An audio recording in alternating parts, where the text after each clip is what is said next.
Hello, my name is Diane, and I'm an admissions representative with Kansas State University online. I want to start by thanking everyone for joining us tonight to learn more about our personal financial planning graduate programs. I'm joined by the program coordinator, Tiara Diamond, and department chair, Dr. Martin C. Tiara and Dr. C are going to spend roughly the next 30 minutes giving us a presentation, and then we'll spend the last 10 to 15 minutes answering questions.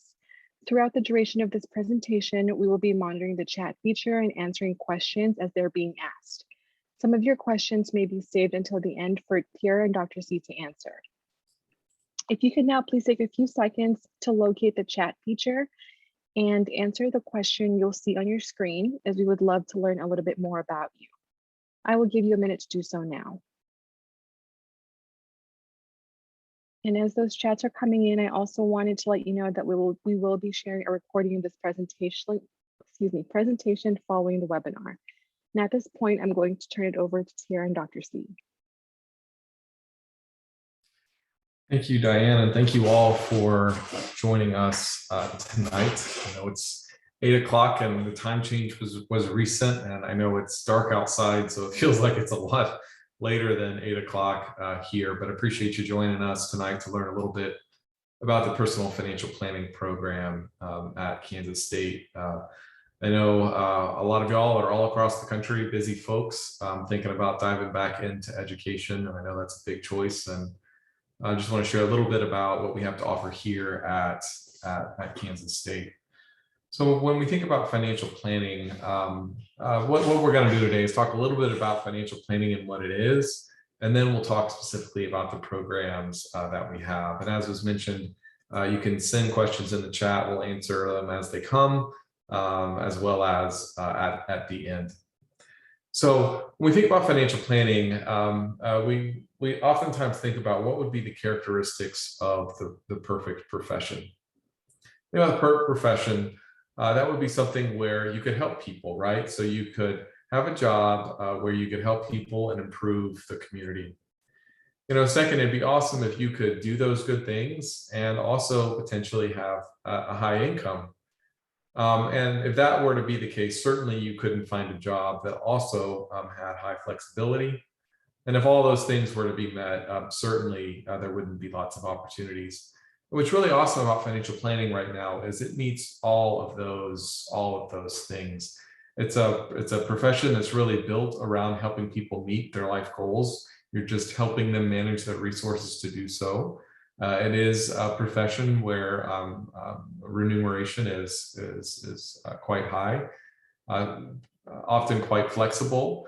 You know, I think about my wife, who's a practicing financial planner, has the ability to leave early when she needs to get kids from school, has the ability to leave early when, you know, it's the son mom events at school, and then lots of opportunities. I constantly, even today, got 2 job positions that were coming through. There's just such demand for talent right now. There's just a huge shortage of folks in the field. So I hate to lead off with a definition, but I'm an academic, and so that's what I'm going to do to you tonight. Sorry about that. So the definition of financial planning: it's a collaborative process that helps maximize a client's potential for meeting life goals through financial advice that integrates relevant elements of the client's personal and financial circumstances. So a couple of things that really stick out to me and really sort of highlight why financial planning is pretty cool. So I think the first part is it's a collaborative process. So a good financial planner is on the same page as their clients. They view it as a working relationship. It's not, you know, the advisor has all the sage wisdom and they're imparting that upon their clients. It's that they're working together with the client to understand their goals and move them forward. I think the next part is actually that maximizes potential for meeting life goals. I think it's the recognition that, you know, it's not all about investment returns. It's not all about making more money. It's about understanding what that client's goals are and then helping to organize and marshal the resources in order to create the scenarios needed for that. And then it's the last part that's a client's personal and financial circumstances. Reality is that no client is the same. They have different things that they want to accomplish. They have different priorities. They have different timelines and life circumstances. And so it's really important that a financial planner works to understand these circumstances, integrates them together, works with that client, all keeping in mind what that client's unique life goals are. I often think about financial planning like a puzzle piece. The reality is everybody's picture is different, and it's working with that financial planner to create that unique picture and putting all those puzzle pieces together to meet the right things. As I think we all know, there are a lot of different priorities in our life and a lot of different financial priorities. And it's only through that give or take that you're really able to understand what your true goals are and require some sacrifice to put those together and meet it. So one of the things that we also think about is really financial planning is really equal lifestyle design. One of the things that I talk about in my work is really you have two things. You have money and you have time. And financial planners can really work with you to help you understand how to allocate your time and money in a way that's going to allow you to meet your goals. So how does this work in practice? So there's lots of technical elements to financial planning. There's lots of things that you'll learn about how to deliver the right advice. But when it comes down to it, this is what I view financial planning as, and that is you are giving your client the organization and the confidence to follow through on what their goals are. And then you're holding them accountable when they start to do something silly. So for example, you could look at when the stock market dropped, when COVID hit, you saw a lot of volatility, a lot of market trading. And those clients that had a long time horizon probably didn't need to be too terribly worried about it. But if they did sell out, they've sure missed quite the upside. Related to other elements that could be actually helping make sure people are saving the way they're supposed to, actually contributing to their retirement accounts the way they're supposed to. So really just being on the same side of the table as that client and helping them move through. So from a little bit broader perspective, help you understand a little bit of the types of jobs that are out there. This is what we call the 12 tribes or the 12 paths in financial planning. And really they are all over the place, all the different opportunities that you can fit. One of the things that I like to say is it's really important that you match your personality with that job and that job path.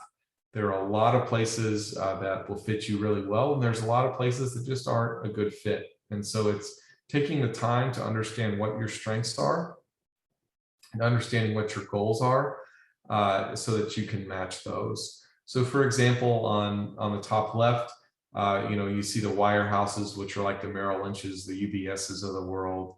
The property and casualty multi-line, so those are folks that are selling home insurance, car insurance, things like that. The life and disability insurance companies, that's like New York Life, MetLife, places like that, Northwestern Mutual. Those tend to be very entrepreneurial type companies. You can go in, you can start your own business, and if you're good, you can really have a high reward for that engagement. But it's a very entrepreneurial field, so I call it high risk, high reward. If you go into this area, you're going to have high name recognition, and a lot of people are going to know who you are before you get there. As you start moving to the right, and really this is the independent broker dealers or the franchises. Franchises, this could be an Edward Jones, this could be an Ameriprise type model. Or the independent broker dealer. This could be a Raymond James, an LPL type, where you have some independence, but you're also attached to a mothership where they're providing a lot of support underneath. As you go a little bit further to the right, you get to the standalone RIA, or the Registered Investment Advisor, or the Accounting Tax RIA. So over here, you're getting to a place where you're probably going to join on an existing team, probably going to start more salary rather than based off of how quickly you build your client book. These are typically going to have a little bit more of a defined career path, and I'll share that with you in just a minute what that might look like. Typically smaller firms, although they are growing. So my wife, for example, if she had started out in the top left, she probably would have failed because she didn't have the confidence when she graduated from school and earned her CFP to go and build a book of business. Instead, she started at a place where she had more of a defined career path. She was valued for her technical skills early on. And now she grew into where she's able to grow, attract, and retain new clients. So important to find that right place. As you move to the bottom, you tend to get a little bit more corporate, where the type of firm that I hear from most these days, new firms, are banks. Banks are getting into financial planning very heavily. Robo-advisors are entering, and robo-advisors are not robo anymore. Robo-advisors are hiring people. They'll do robotic advice for entry-level clients, but then they will provide human service on top of that. So realistically, there are just jobs all over. It's just really important to understand, what is your path? What do you want to do? And then what is your skill set, and how does that align with a place that's going to create an opportunity for your success? So the possible career path, this is what we're seeing more and more, is when you get out of a program like this, oftentimes, unless you have some experience, you'll start out either in a paraplanner or maybe a financial planner role. Early on, if you're entering into this career path, once again, another path is for you to go start your own business. You're going to be valued for your technical competency. You're going to be the one designing the plans or building the plans behind the scenes. As you move forward into a financial planner role, you're going to move into a business management type role, which means you may not, you won't yet necessarily be required to bring clients in, but once clients enter the firm, you take care of those clients. You're their day-to-day contact. You're the one providing them advice and getting more of a leadership role with those clients. Then as you move forward to a senior advisor, then you would have more of a business development role. It would be the point in time where you would start to bring clients on board, and you would be in charge of that acquisition. And then the last step would be partner, if you are able to get to management or ownership of a firm. And when you get to this level, you interact with clients a little bit less, and you interact with employees and business strategy a little bit more. So this is the career ladder that we're seeing more and more, and how we see our students being placed. Then how does that relate to salary? So these are a little bit old. This is from 2017. It's probably gone up now. So average 4 years of experience. If you came in as a paraplanner, the average compensation is about $65,000, with only 10% coming from incentives or bonus. The majority is some sort of salary. And as you can see, the job duties associated with that, they are mostly doing data analysis and supporting financial plans. The next level up would be that service advisor or associate advisor. And so at that's the phase where you're managing clients, but not necessarily getting them.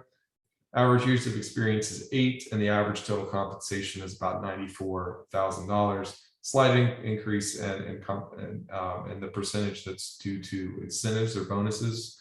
But there you are managing those clients. As you move forward to a senior advisor, the average age of experience is 18 years, and the salary is about $165,000 on average. And then practicing partner, you get a lot more than that. So now that I've kind of given you a little bit of an understanding of the financial planning landscape, a little bit of how we view financial planning and the past you might have, we'll talk a little bit about our programs. I know some of you out there are practicing planners currently, and some of you are just considering to enter the space. So when we look at our program at KState, we really have 5 graduate programs, and today we're really going to talk about 4 of those. So the first is the Personal Financial Planning Graduate Certificate. This is 6 courses that's built to help a student be prepared to sit and pass the CFP exam. I'll talk a little bit more about that content, but that's the core content required for the CFP exam. The second track that we have is the Financial Therapy Graduate Certificate. This certificate is built to understand how clients think and act around money, how their past informs the decisions that they make today, and is really, in my mind, a combination between behavioral finance, psychology, and marriage and family therapy. The third graduate certificate we have is the Advanced Financial Planning Graduate Certificate. So this is technical knowledge beyond what's required for the CFP exam. This would be an advanced estate planning class, an advanced retirement planning class, advanced tax planning, and then a practice management class. So all three of those can be taken separately, or if you take two of them, you can wrap them into a master's degree in financial planning. Our master's degree is 30 credit hours, which is on the lower end for those across the country. And once again, we are really trying to design paths for both those folks that are looking to get the CFP, who then can choose that if they want to specialize in client relationships and communications with financial therapy, or with the technical side with the advanced financial planning graduate certificate. The doctoral degree, we won't spend a lot of time today, but did want to let you know that we do have a hybrid doctoral program. Students are on campus 10 days a summer for 3 years, but for the most part, they are online working professionals all across the country. And I should say all of these programs are designed for working professionals. It's all folks like you across the country that are doing this. So a little bit more in depth. And we really are one of the few programs in the country that provides specialized content to move you past what the CFP content is, to really help you better connect with your clients, both from a relational and from a technical content perspective. So financial therapy, we talk about this in terms of client-centered training. Really, this is giving you the tools that you need to understand your client better, to understand their perspectives, and most importantly, provides you insight into techniques and strategies to help clients' actions align with their goals. What we hear from financial planners a lot is getting the right technical recommendation is actually pretty easy, but getting the client to follow through on that advice is something far beyond that. And even more than that, really trying to understand why they're facing barriers with clients and moving them forward towards action, why they're feeling friction, or why they're seeing self-destructive scenarios. So this is where it's awesome, as I mentioned, the marriage and family therapy component. So you have behavioral finance, which helps you to understand why people do what they do. And you have a therapy and psychology component that's more intervention-based. That's how do you actually then take that, I know what's going on, to how do I actually relate to a client in a way that's going to move them towards positive action. Then this is the Advanced Financial Planning Graduate Certificate. So long story short, we've gotten advice from our advisory board and other advisors across the country to understand what are things that could help that existing CFP practitioner move them better. So when you think about the CFP content, there's 110 learning objectives, which means we have to cover a lot just to give you the technical components you need to pass the exam. When you look at the Advanced Financial Planning Graduate Certificate, view this as a much more applied area. This is really delving into those strategies, tactics, engagements, to where you take that knowledge and you apply it in special case scenarios. So for example, in tax planning, we have special scenarios and how to do tax planning around divorce, which is a very complicated topic, and the tax issues with that, and understanding what things are actually worth as you go through a divorce are pretty tricky. When you think about estate planning, we talk about estate planning for special needs. If you have a special needs child, that's a very complex area. You have to make sure that you set the child up for success. So once again, that's advanced estate, advanced retirement, advanced tax, and then practice management. So that's a little bit of an overview of what type of content we have. And now I'm going to turn it over to Tiara to share a little bit with you about why KState and why you might consider spending some time with us. Good evening, everyone. Thanks for joining us. And I'm just going to talk a little bit about program specifics, and as Dr. C said, why K-State? So K-State is great for many reasons. Online is one, 8-week classes taken one at a time, 2 a semester is another. But one of the biggest things that students see the minute that they start the program is that we have very committed faculty. The faculty are known leaders across the nation in financial planning, financial therapy, financial counseling, and they're really committed to supporting students' education and growth in this field. Student support is also a big one. We don't like for our students to feel like they're just out there kind of in outer space on their own. And so I'm the primary contact for the graduate students and really any question at all. Diane and Brittany are also supports for global campus students, is what we call online students. And so we all can really help move you in the right direction, connect you with the right department if we can't help you, and get information out to you that you need to have to be successful in the program. Students typically move through the program in a cohort, so you'll have the same students with you in most all of your classes. This works really well because you really, even though you're a distance, you actually really get to know the people in your cohort and in your classes. And oftentimes students will create study groups, that study outside of the live component sessions that we have, and just help each other and network. And we of course encourage that. It's great when that happens, to help each other out when it's appropriate. As I mentioned just a minute ago, our courses are 8 weeks in length. And so students will take 2 courses a semester, but only 1 at a time. And that kind of means that we start a little bit earlier. So for the spring semester, we actually start January 10th. So if you're thinking you might want to start in the spring, that's kind of an earlier January start date than what maybe you're used to for college programs. There's usually a week or 2 break in between each 8-week section, each 8-week course, and we just kind of move like that around the calendar. Our program does meet the educational requirements to sit for the Certified Financial Planner exam, and we are also an educational partner with AFCPE, and the kind of the big certification through that group is the AFC, or Accredited Financial Counselor. So kind of different career paths depending on maybe what you are really interested in doing, and kind of the different types of clients that are out there that you might, or groups that you may want to work with. Okay, next slide, please.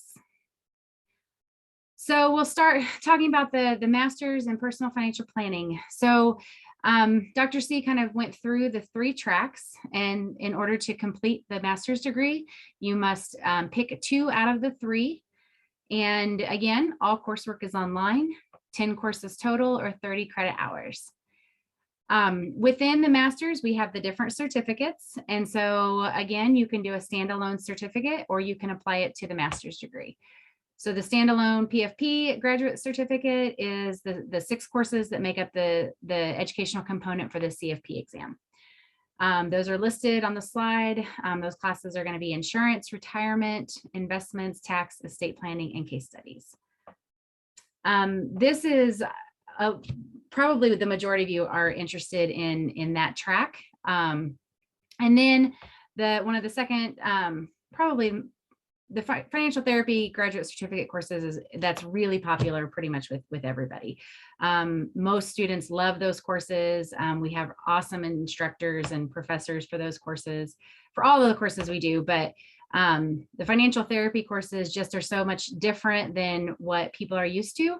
And everybody just finds it very helpful. It's an additional skill set that is needed in financial planning and financial counseling. And we have some of the best professors in that space. And so this is also a standalone certificate. If you have had a time value of money course or an intro to personal financial planning course, then you do not have to take the prereq for this program.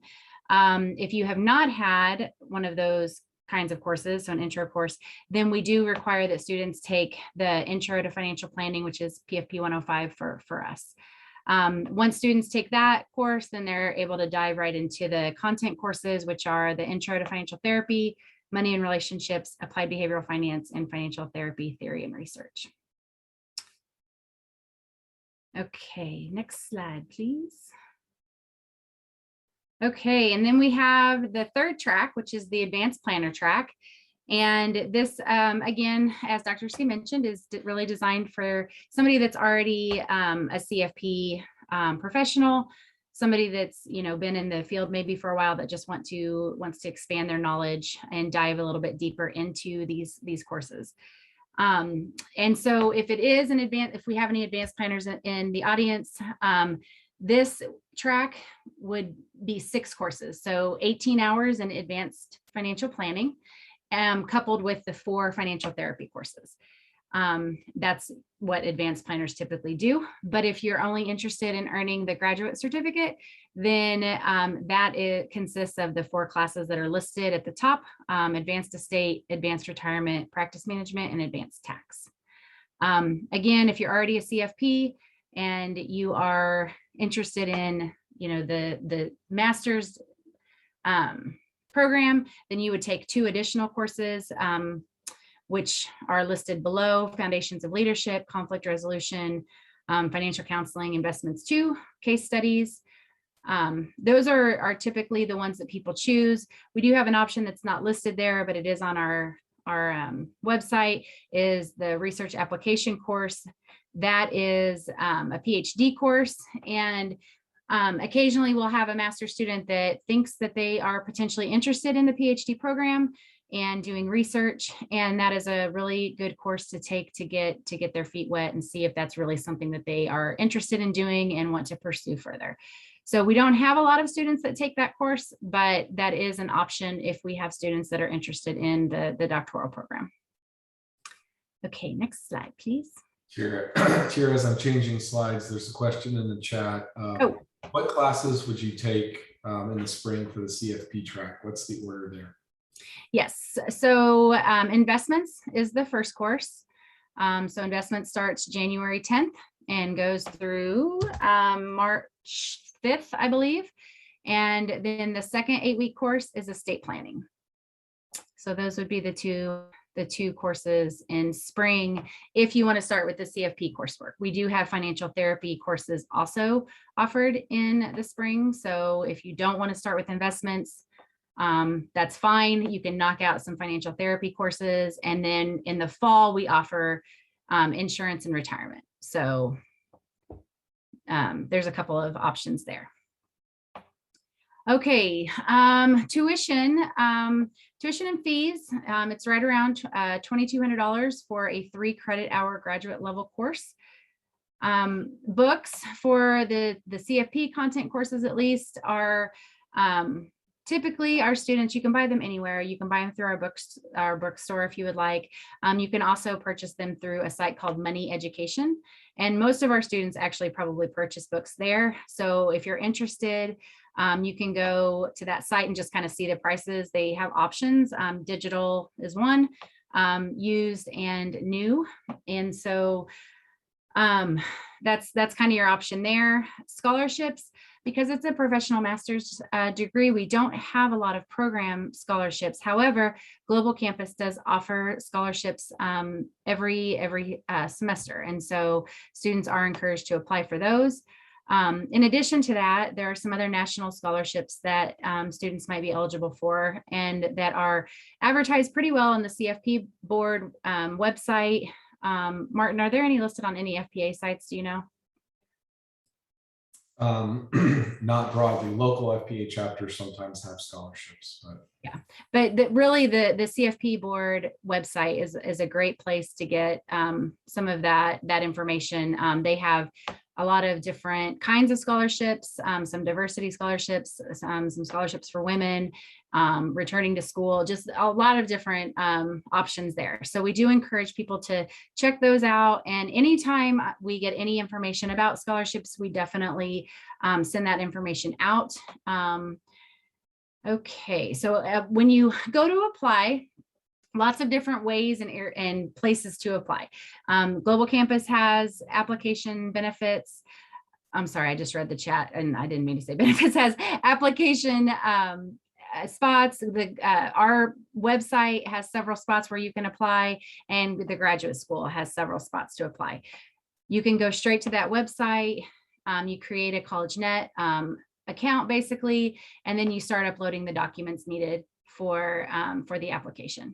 The GRE and the GMAT, that is only required for the doc program, so you don't need to worry about that for any of the grad certificate programs or the master's program. One of the things you'll need to do that's probably takes the longest, honestly, with the application is you'll have to input the email address for 3 references.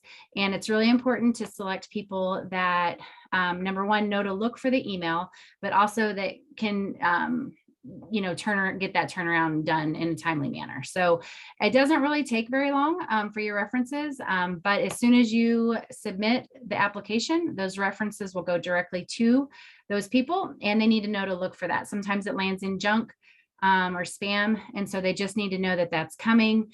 And then it's super easy. You just open it up. There's a form that they fill out. There's a spot in the form for them to write the letter. So they don't even have to attach anything. They just can complete it all right there.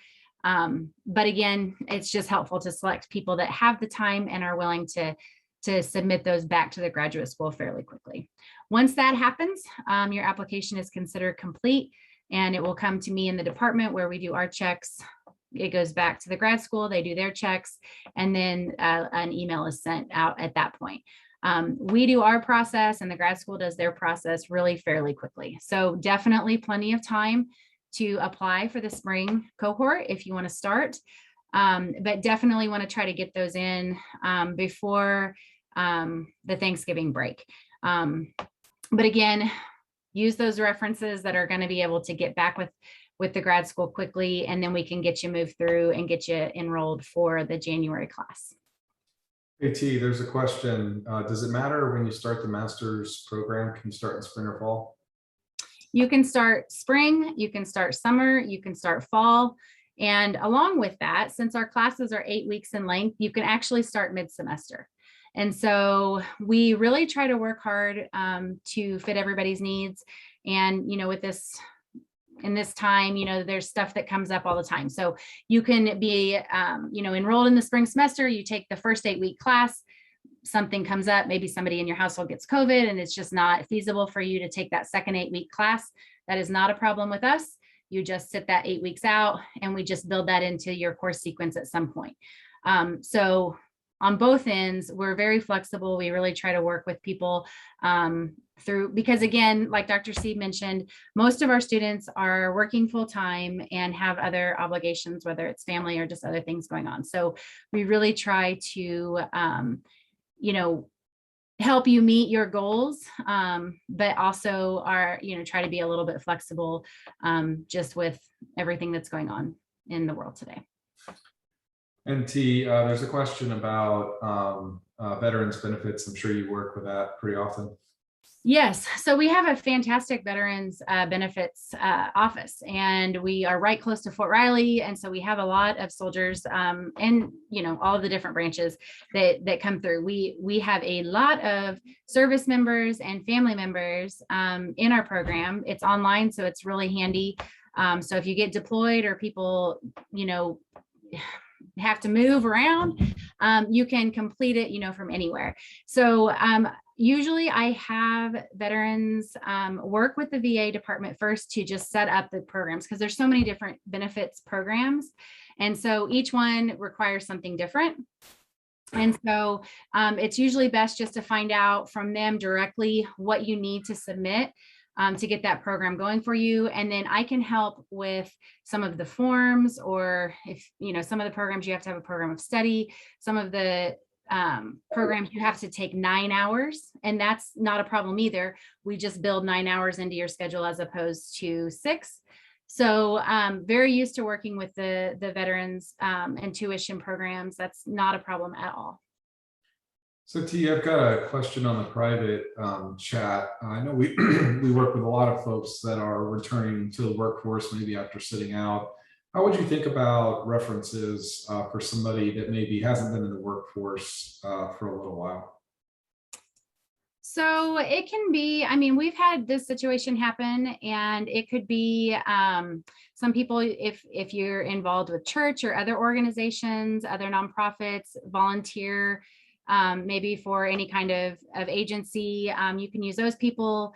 If you have, you know, a coworker from somewhere along the line that wants to do it, that's fine. We try to stay away from family members, but if you don't have anyone else to ask, it could even be, you know, just a close family friend that's known you for a long time. Again, our goal is not to be a barrier, but at the same time, we do have to meet those policies that the grad school sets forth. And so if you have specific questions, or you want to just kind of ask if somebody is okay to use, feel free to send me an email, and I can help kind of guide you through that process in an individual way. And the next one, T, can you take more than one class per term? How does that work? Yes, so we work on, KState works on semesters. So we have a fall semester, a summer semester, kind of, I guess you could call it, and then a fall, spring, and summer. And so students can, within that, take, you know, different classes. So you can double up with the 8-week classes, although we do not recommend it. It's very difficult to do if you have other things going on in your life. And so it's definitely only recommended, or only usually advised, if you don't have a lot of other things happening. And so, but you can do it. But yeah, so you can start at any time. You can take part of that 8 weeks off if you need to.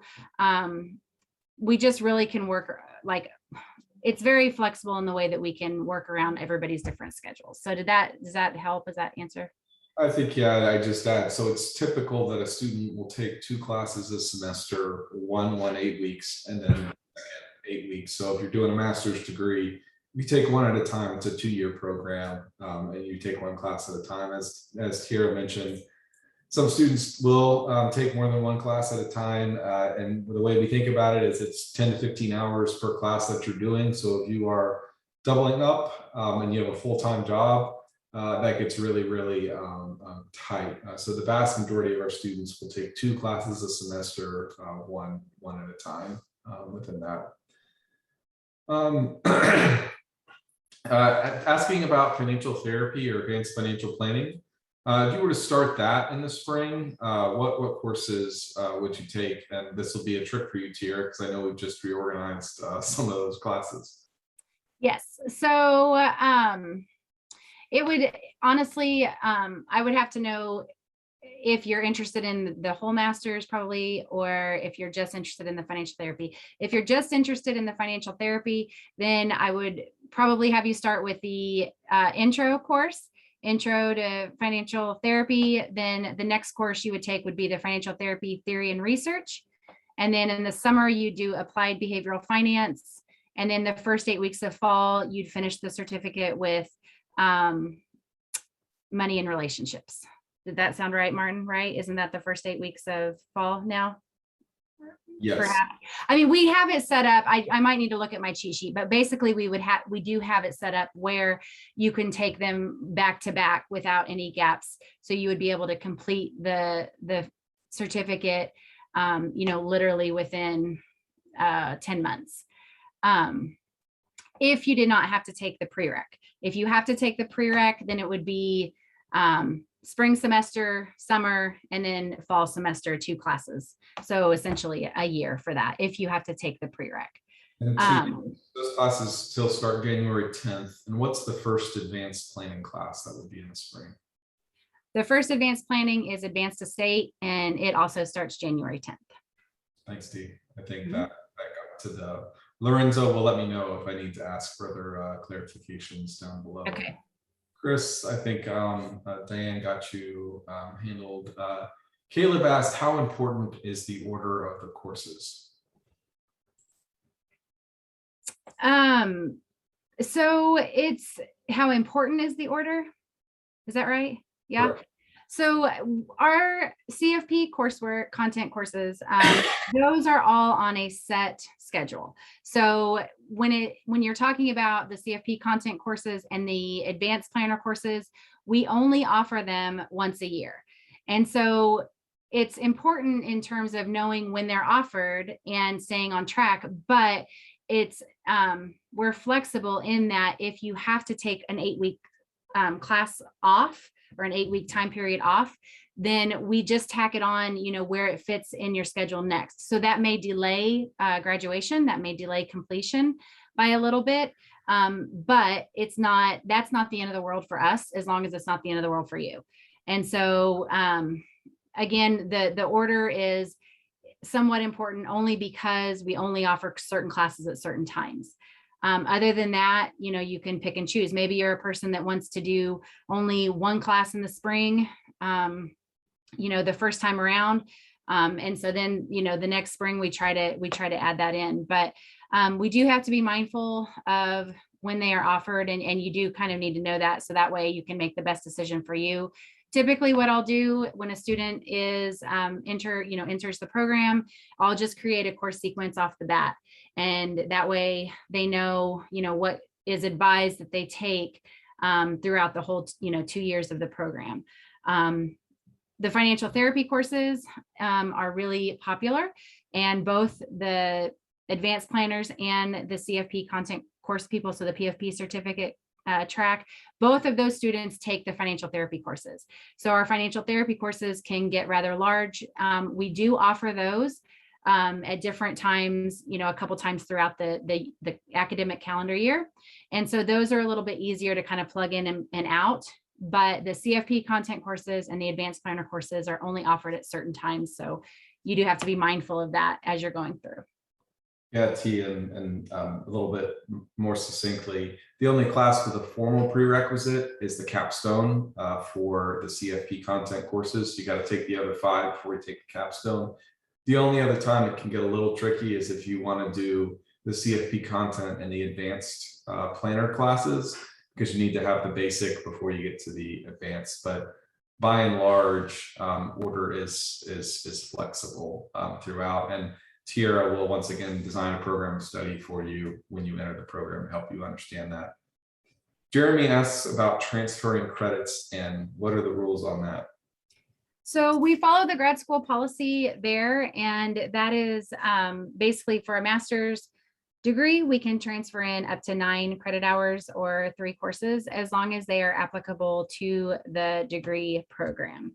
So if you say you took insurance, retirement, and investments at another institution that was CFP board approved, but then you decided that you wanted to finish the master's degree at KState, potentially we would be able to transfer those 3 courses in, and then you would need to take the remaining 3 courses for the CFP content coursework, and then either advanced planner or financial therapy to finish out that degree. If you transfer in courses, some of the CFP courses from a different institution, we cannot submit your name to the CFP board. You have to go through what's called an educational review. And essentially it's just submitting your transcripts from KState and submitting your transcripts from the other institution. And then they look at that, they match it up, they see, okay, both are CFP board approved programs and you're good to take the exam. If you take all 6 classes with us, then we submit your name to the CFP board as having met that educational component for the CFP. So that's the only thing to be aware of if you are or would like to transfer in coursework. Obviously, that's not applicable if you're transferring in advanced planner coursework from someplace else. So, yeah, and I think long story short, it is possible to transfer in credits, but I would have a conversation with Tiara as you're applying to really help you understand your scenario and what might transfer in and how that would impact you. But it is for the master's program, no more than 9 credit hours that can transfer in per grad school policy. Tiara, we have an individual that's being nice and trying to be conscientious of the people that they ask for references. How long does it take for somebody to fill out that reference sheet? Like the recommender, how long? Really, like honestly like 10 or 15 minutes. It does not take very long at all. I've filled them out for people before, and all it is it's a form. They input their information and how they know you, how long they've known you, the typical kind of reference information. And then they answer about 10 questions. They kind of rank you on 10 questions just by check marks. And then there's a blank spot where they can just write the letter, write how they know you, why they feel like you'd be successful in the program. But again, it doesn't have to be a full page length letter. I mean, they just need to write, a paragraph or two about why they support you as a student in the program. So it really does not take too much time at all. Thanks, T. Brianna wants to know format of classes. What's the mix between live classes, pre-recorded, etc.? Yeah, so we have live components once a week. It's not mandatory to attend those live sessions, but of course it's really encouraged. They do record those sessions and post it to Canvas. We use Canvas as our online platform. So the professors record the live sessions, they post it to the course so that if you're not able to attend the live session, you can at least watch what you missed. So you're going to have that component. And then if you've ever taken an online course before, there's usually discussion boards. There's definitely assignments, quizzes, tests, just like a regular class. This program does have some classes. The financial therapy classes are more paper driven. So in the financial therapy courses, you're not going to have as many numbers assignments, but you're going to have papers as assignments, and you're going to have more discussion about different topics. So just like a regular master's program, it does have quite a bit of academic rigor, and you do have to stay on top of the reading. 8 weeks comes and goes really, really fast. So if you are behind by a week or two, that's a quarter of the class. So one of the things we always tell students is, really try to stay on top of that reading and that work. Make sure that you have that support built in, but prior to starting the courses that, people will leave you alone and let you have that 8 to 10 hours a week to do that study time. That's typically what we say for a 3-hour master's level course in 8 weeks is you need to plan to spend around 8 to 10 hours a week on reading and the assignments. And the only thing I'd round out with that, the model that we're really trying to go to is you will have recorded content presented to you that should cover most of the teaching elements. And then that live class is examples or clarifying questions and discussion based. So it's really important if you're going to be successful, you're taking the time to both read and review sort of the lectures before that live component. So you're there ready to engage, ask questions, and really take it to that next level. I think you answered this. There was a question about what kind of work will you encounter in a typical class, and I think you nailed it for the financial therapy classes. A little bit more writing, a lot of discussion based things. For the advanced planner class, it's a little bit more case study problems, things like that. And then for the CFP content, it's a lot more of more traditional assignments based off of understanding all the stuff you got to know to be a CFP. Does that sound about right, Tiara? Yep. For someone who wants to sit for the CFP and earn a master's degree, what would that track look like? So it just depends on what courses you'd like to start with in the spring. Some people just want to start with the financial therapy coursework, and so that's great to start out with. If you're a career changer or new to financial planning, that's probably the best route to go. If you want to start with the CFP content, investments is the very first course. That course does require quite a bit of dedication to it. And so unless you have like quite a bit of experience with investments, you've had a time value of money course, or you have, you've taken lots of accounting courses, or just you really feel comfortable with investments, then you can start there and move through. Students have to take it eventually, and some students just want to knock it out. Other students want to kind of ease into that class. So 2 options for starting in the spring, either financial therapy or the CFP course would be investments. And then you kind of just move from there. So if you're somebody that wants to start with investments, you're going to do investments. Next course is going to be estate. Next course in the summer is going to be tax. In the fall, you'll do insurance, retirement, circle back around to spring where you'll do case studies. And then you move into the financial therapy coursework. So a couple of different options, just depending on your background and what you're comfortable with and what you choose to start with.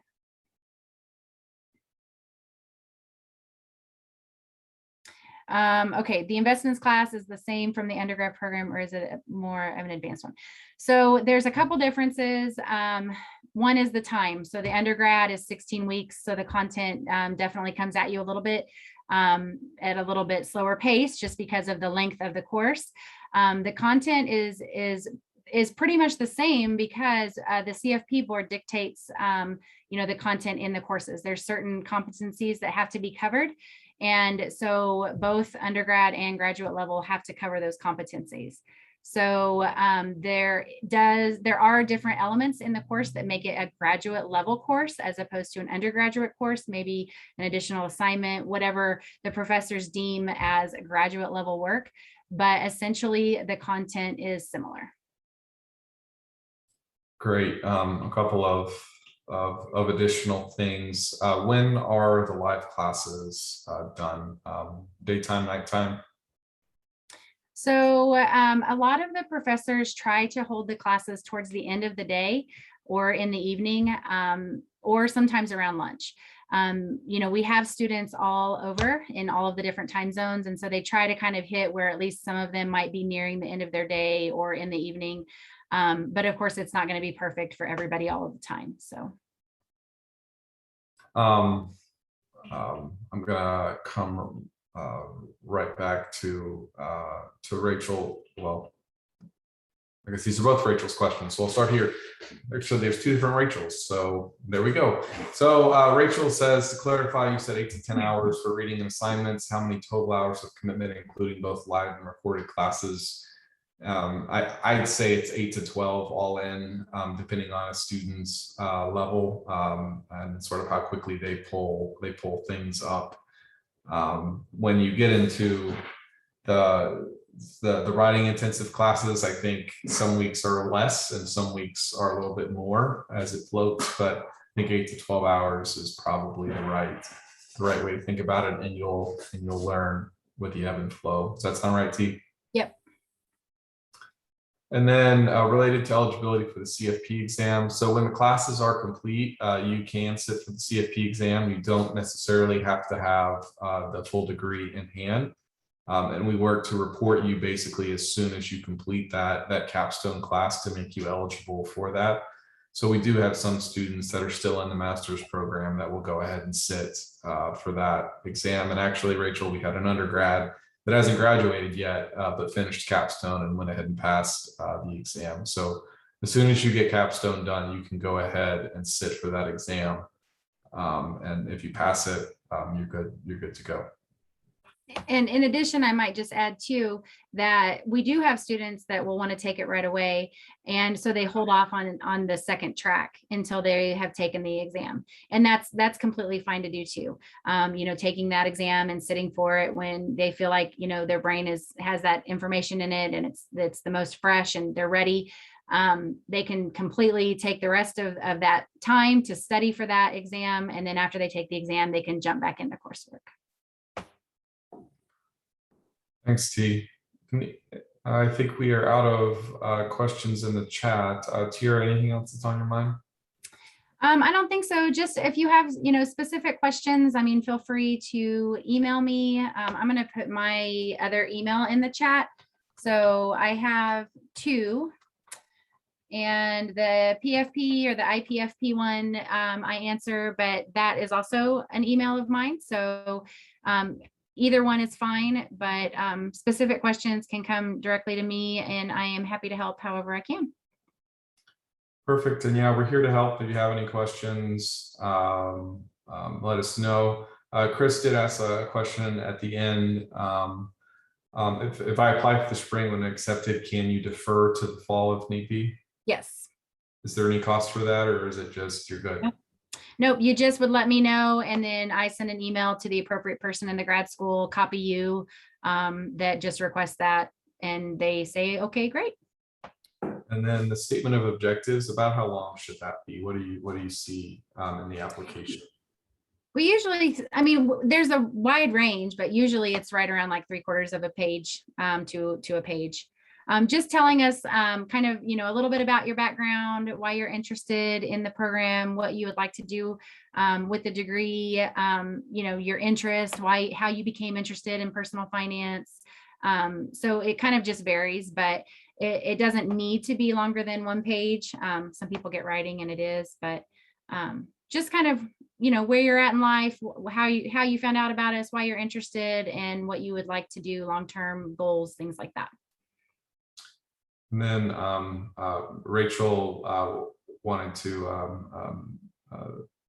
verify when's the latest you can apply for spring enrollment. Yeah, so classes start on the 10th, and KState does have a break in between December, kind of that in between Christmas and New Year's. Really, the whole university is kind of shut down.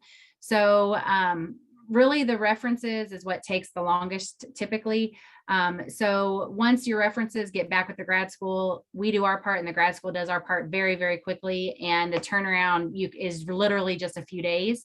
And so I always like to tell people at this time of year, like if you can get it in before December 1st, preferably before Thanksgiving break, that's the best.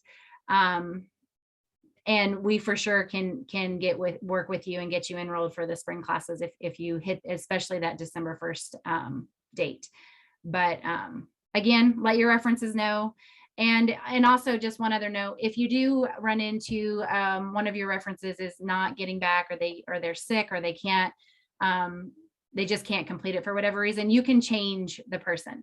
You can change the recommender. And so you just simply go in and you put a new email address in, or let me know and I can help you with that too. And then it will go to somebody different that can get back to the grad school. Thanks, T. And I think the real thing there is we do have a rolling deadline, so it's not firm, but from a simple operations perspective, December 1st would be great to have it in and your references and at that point. Well, I want to thank you all so much for your time. If you have any questions, please let us know. Look forward to it. And with that, Diane, I'll turn it over to you to close it out. Yeah, I want to thank Tiara and Dr. C for that wonderful presentation. And I also wanted to thank everyone for joining us here tonight. If you're ready to apply, please visit our website at online.ksu.edu and select how to apply for detailed instructions. As a reminder, everyone who has registered for this webinar will be receiving a recording via email as soon as it's available. Finally, if you have any additional questions that we didn't cover tonight, please don't hesitate to reach out. We also want to be sure to let everyone know that we do have application fee waivers available for those applying for the master's degree, so feel free to reach out to us at online@ksu.edu when you are ready to apply, and we will provide you with a code. Thanks again and have a great night. Thank you all. Thanks.